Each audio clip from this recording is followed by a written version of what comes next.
Perjanjian Perdagangan Kemitraan Ekonomi Komprehensif Regional atau RCEP telah berlaku di beberapa negara anggota.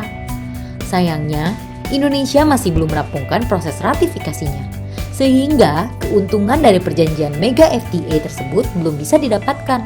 Yuk kita bahas update selengkapnya. Perlu kamu ketahui, perjanjian RCEP telah ditandatangani oleh 10 negara ASEAN dan 5 negara mitra ASEAN. Namun, Indonesia sempat mengalami keterlambatan.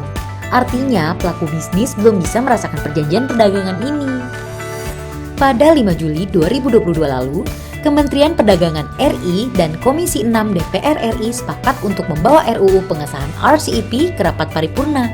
Mayoritas fraksi mendukung agar RCEP segera disahkan menjadi undang-undang. Perjanjian RCEP diharapkan mampu memperluas kerjasama, memperkuat rantai nilai kawasan, berkontribusi positif terhadap perekonomian, dan mendorong upaya pemulihan dan penguatan perekonomian Indonesia.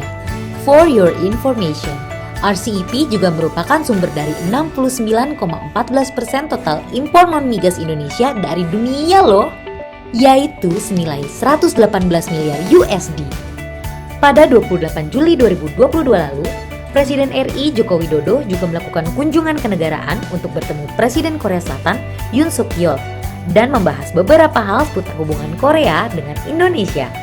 Bapak Joko Widodo meyakini hubungan kerjasama antara Indonesia dan Korea Selatan akan semakin kokoh, terutama kemitraan di bidang ekonomi dan sepakat untuk meningkatkan kemitraan strategis antara Indonesia dan Korea Selatan.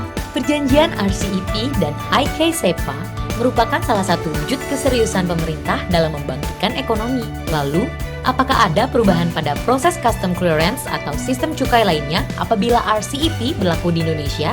Yuk kita bahas! Untuk mempersiapkan implementasi RCEP di Indonesia, Direktorat Jenderal Bea dan Cukai sedang mempersiapkan regulasi pendukung berupa rancangan peraturan Menteri Keuangan mengenai tata cara pengenaan tarif bea masuk atas barang impor berdasarkan persetujuan RCEP. Selain dari sisi regulasi, ada penyesuaian dalam sistem CEISA berupa penambahan kode fasilitas RCEP yaitu 69. Kode fasilitas tersebut perlu dicantumkan dalam pemberitahuan pabean impor dalam hal pengajuan tarif preferensi. Bea Cukai juga sedang mempersiapkan pembaruan sistem CEISA untuk dapat mengakomodasi ketentuan tariff differentials. Nah, terkait e-form, saat ini belum ada pembahasan lebih lanjut tentang kerjasama pertukaran data SKA RCEP antara Indonesia dengan negara mitra. Namun, Indonesia akan mendorong implementasi e-form dalam skala RCEP mengingat mayoritas negara anggota lain sudah melakukan pertukaran data elektronik dengan Indonesia, termasuk Korea. Masuk ke pembahasan deklarasi asal barang atau DAB yang dibuat oleh eksportir, Indonesia baru akan mendapatkannya pada saat implementasi persetujuan RCEP. DAB digunakan untuk mengklaim tarif preferensi. Selain itu, importir juga harus mencantumkan kode otoritas eksportir bersertifikat dan tanggal DAB di dalam pemberitahuan pabean impor.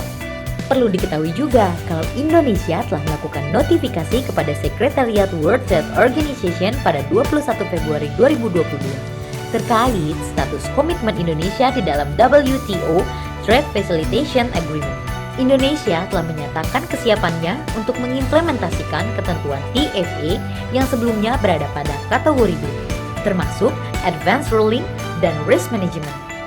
Di samping itu, Bea Cukai sudah menerbitkan peraturan menteri terkait tata cara pengajuan permohonan dan penetapan asal barang yang akan diimpor sebelum penyerahan pemberitahuan pabean. Nah, oleh karena itu, pelaku usaha sudah dapat mengajukan permohonannya sejak tanggal 10 Februari 2022 melalui portal penggunaan jasa di portal.beacukai.go.id. Itulah pembahasan kita kali ini terkait update perjanjian RCEP. Sampai bertemu di video selanjutnya.